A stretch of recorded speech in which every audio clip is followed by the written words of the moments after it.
తర్వాత మనం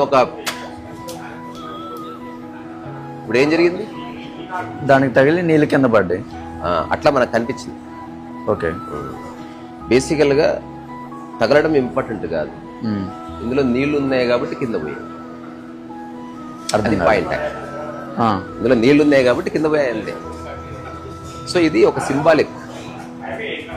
మన సమాజంలో ఉన్నప్పుడు ఎవరో ఒకరు తగులుతారు, అప్పుడు మనలో ఏది ఉంటే అదే బయటకు వస్తుందని అక్కడ విన్నా. నిజమే అనిపించింది నాకు. ఇందులో నీళ్లు ఉంటే నీళ్ళు కింద పోతాయి, పాలు ఉంటే పాలు కింద పోతాయి, కాఫీ ఉంటే కాఫీ కింద పోతాయి. ఇప్పుడు ఈ గ్లాస్ ప్లేస్ లో నిన్ను నువ్వు పెట్టుకుంటే ఎవడో తగిలాడు.